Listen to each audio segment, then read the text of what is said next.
अस्सलाम वालेकुम जी। Welcome back students. तो आज हम इंशाल्लाह ताला वहीं से स्टार्ट करते हैं जहाँ से हम लोगों ने लेक्चर्स को स्किप किया था। यहाँ तक हम लोगों ने स्क्वायर ब्रैकेट्स तक हम लोगों ने पढ़ लिया था, जिसके अंदर लॉ की डेफिनेशन को हम लोगों ने एक्सप्लेन किया था। तो उससे पहले अगर आप चैनल पर नए हैं तो काइंडली इसको सब्सक्राइब ज़रूर करें, लाइक करें, लिंक को शेयर कर दें। और बड़ी बात यह है कि अगर लेक्चर की क्वालिटी आपको अच्छी ना मिले, जब आप वीडियो को ओपन करें तो ऊपर सेटिंग का एक बटन होता है, सेटिंग का बटन दबाएं और नीचे जाके क्वालिटी को चेंज कर लें। इसमें ऑप्शन आता है, ठीक है। तो अगर क्वालिटी अच्छी ना हो तो आप सेटिंग में जाके इसको एचडी कर सकते हैं, ठीक है।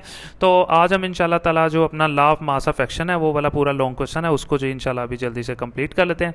सबसे पहले जब आपने लॉन्ग क्वेश्चन लिखना है तो लॉ की डेफिनेशन लिखनी है, उसके बारे में हम लोगों की उस दिन बात हो गई थी। तो आई एम सो सॉरी, मैं थोड़ा बिजी था इसलिए लेक्चर्स नहीं अपलोड कर सका। तो आज हम इंशाल्लाह ताला 2-3 लेक्चर्स इकट्ठे ही पढ़ लेंगे। अगर लॉ की डेफिनेशन शॉर्ट में आए तो आपने यहाँ से लेके यहाँ तक लिखना है, लेकिन अगर वो लॉन्ग क्वेश्चन पूछे तो फिर ये सारे मैथमेटिकली पॉइंट लिखने हैं। तो ये मैथमेटिकली पॉइंट के ही बारे में आज इंशाल्लाह ताला हम जो है ना अपने लेक्चर्स को यहीं से शुरू करते हैं। देखिए, सबसे पहले मैं आपको एक चीज़ बताऊं कि फ़र्ज़ कर लेना है कि जी आपने यहाँ पे सारा कुछ लिखा हुआ है। सबसे पहले उसने कहा जी आप लेट कर लें कि हमारे पास दो रिएक्टेंट हैं, एक ए है और एक बी। उसने कहा जब इन दोनों को मिक्स किया तो हमें जो प्रोडक्ट मिले वो भी दो थे, एक सी था और एक डी था। फ़र्ज़ कर लें ए और बी रिएक्टेंट है, सी और डी जी प्रोडक्ट है। अब ए के पीछे ये छोटा सा जो लिखा हुआ है इसको मोल कहते हैं। जैसे मैथ के अंदर अगर आप देखो किसी भी वेरिएबल के साथ जो लफ्ज़ लिखा होता है ना उसे कोफिशेंट कहते हैं।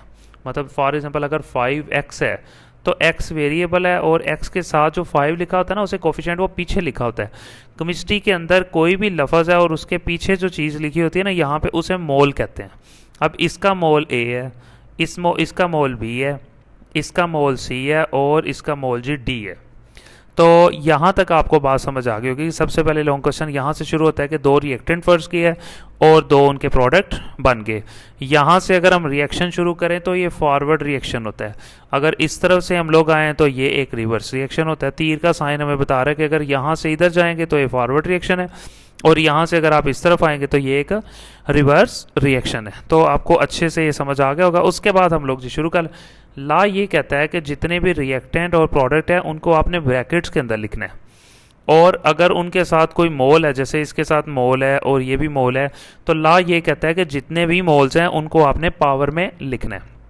तो शुरू करते हैं। सबसे पहले आपने कुछ इंग्लिश है, इंग्लिश की 1-2 लाइन है वो मैं आपको बुक से ही करवा दूंगा, आप वहाँ से लिख सकते हो। आसान ही यही बताया हुआ कि ए और बी रिएक्टेंट हैं, सी और डी प्रोडक्ट हैं, छोटा ए और छोटा बी मोल हैं रिएक्टेंट के, और छोटा सी और छोटा डी जो है ना वो जी प्रोडक्ट के मोल है। ठीक है, वो यहाँ पे सारा लिखा हुआ है, मैं भी रीड करवाता हूँ।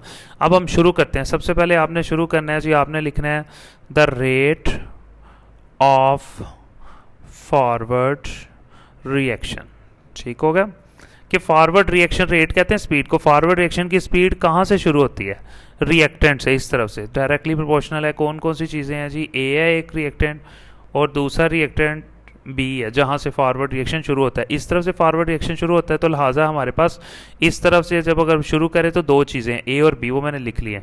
फिर लॉ ये कहता है कि अगर ए के साथ छोटा ए लिखा हुआ तो उसे पावर में लिख लें। इसी तरह बी के साथ अगर कोई मोल लिखे हुए हैं तो उसको भी पावर में लिख लें। यहाँ तक आपको समझ आ गया होगा। रेट ऑफ फॉरवर्ड रिएक्शन, इसको हम इंग्लिश में आर एफ कहते हैं। आर का मतलब रिएक्शन और एफ का मतलब फॉरवर्ड। फिर ये निशान वैसे ही आ गया और ये ए भी वैसे ही आ गया और ये वाला बी भी वैसे ही आ गया। उसके बाद यहाँ से एक स्टेप आगे चलें तो ये आर एफ वैसे ही रहेगा।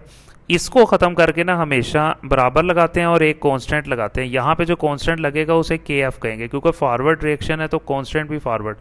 इसको ख़त्म करके ये दोनों लगा दिए और ये दोनों चीज़ें वैसे ही आपके पास आ जाएंगी जी यहाँ पे। ठीक हो गया, ये समझ आ गई होगी आपको। ये हमारे पास जी कीमत आ गई है स्टूडेंट आर एफ की। अब हम निकालेंगे जी रिवर्स रिएक्शन।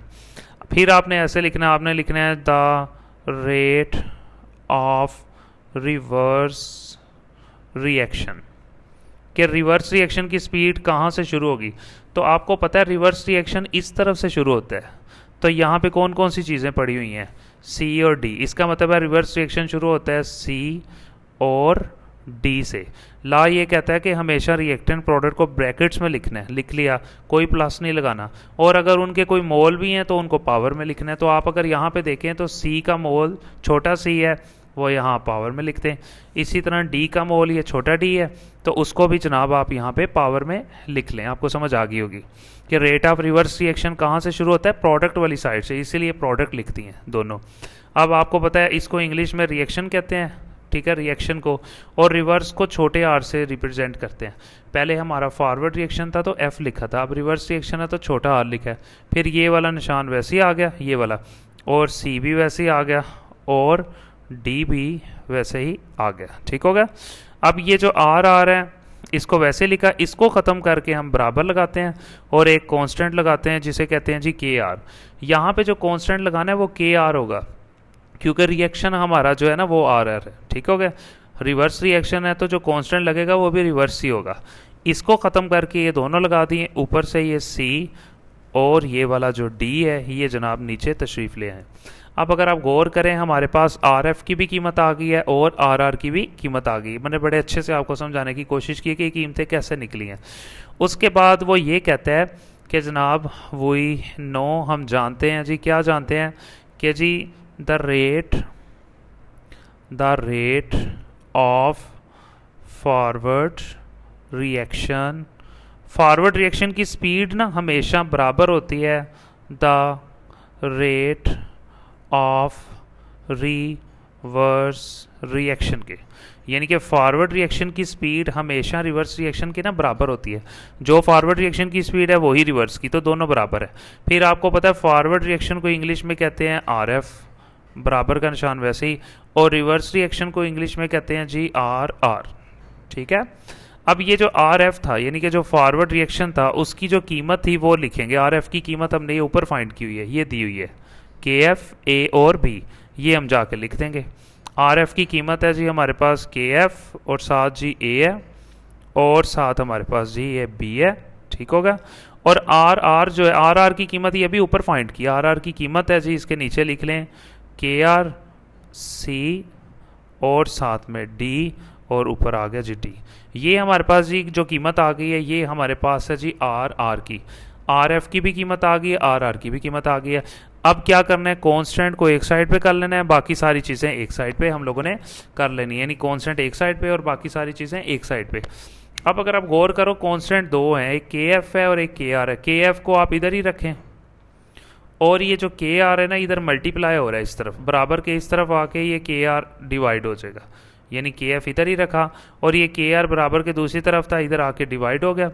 जब ये इधर चला गया तो यहाँ पे रह गया जी सी रह गया, और जनाब यहाँ पे रह गया ये डी, और ये दोनों चीज़ें ना इधर मल्टीप्लाई हो रही हैं के एफ के साथ। ये दोनों चीज़ें इनको उठा के दूसरी तरफ ले, ये दोनों इधर आके इस तरफ आके डिवाइड हो जाएंगी, यानी ए इधर आके डिवाइड हो गया।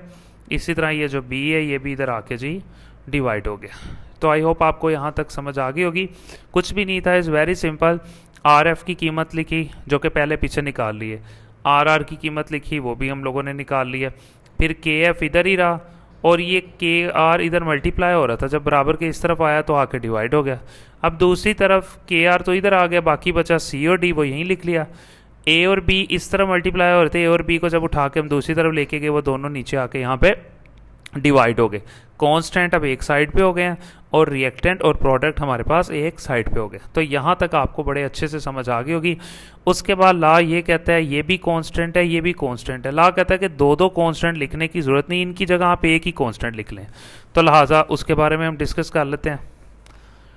ला ये कहता है कि आपने दो कांस्टेंट लिखे हैं, एक आपने, ला ये कहता है वही नो हम जानते हैं, क्या जानते हैं कि के एफ डिवाइडेड बाय के आर, ये दो कांस्टेंट है। कहता है इन दोनों की जगह पे एक ही लिख लें और उसे कहते हैं के सी। के सी का मतलब होता है इक्विलिब्रियम कांस्टेंट। इक्वल का मतलब होता है बराबर, कि ये जो है ना इन दोनों के बराबर है।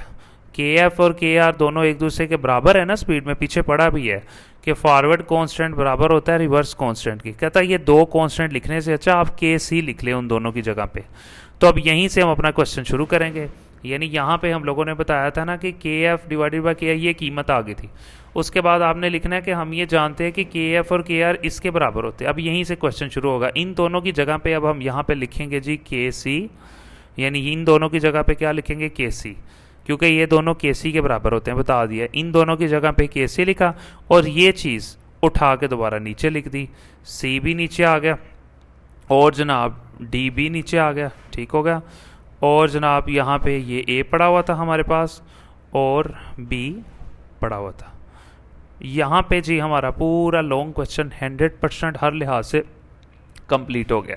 तो आई होप आपको बड़े अच्छे से मैथमेटिकली पॉइंट समझ आई होगी। बहुत से स्टूडेंट्स को समझ ही नहीं आती कि बुक्स में पता नहीं क्या लिखा हुआ है। बहरहाल मैंने आपको बड़े अच्छे तरीके से कोशिश की है जी करवाने की। सबसे पहले जब आप डेफिनेशन लिख लेंगे यहाँ तक, जो कि मैंने आपको प्रीवियस लेक्चर में करवाई थी, उसके बाद आपने ये लिखना है कि एक रिएक्शन हम लोगों ने फ़र्ज़ किया, ये पड़ा हुआ रिएक्शन, उसमें जो छोटा ए है ना वो मोल है किसके जी, रिएक्टेंट ए के। जो छोटा बी है वो भी जी रिएक्टेंट बी का मोल है, यानी ये बता दिया उसने। जो छोटा सी है वो सी है, यानी कि ये जो सी है ना ये वाला, ये प्रोडक्ट है और इसका मोल छोटा सी है। इसी तरह ये डी जो है ये प्रोडक्ट है और छोटा डी इसका मोल है। ये उसने सारा यहाँ पे लिखा हुआ है, मैंने आपको सारा बता दिया। उसके बाद आपने ये इक्वेशन लिख लेनी जो कि मैंने आपको वहाँ पे अभी लिख के दिखाई है, यानी कि ये मैंने अभी आपको करवाया ना, ये मैंने इक्वेशन लिखी है, यहाँ पे आपने ये लिख लेनी है। और ये सारा लॉन्ग क्वेश्चन आगे मैथमेटिकली जो मैंने अभी आपको करवाया ये आपने सारा लिख लेना है। यहाँ पे आके ये कंप्लीट हो जाएगा। ये मैंने अभी आपको मैथमेटिकली ना अपनी नोटबुक पे करवा दिया।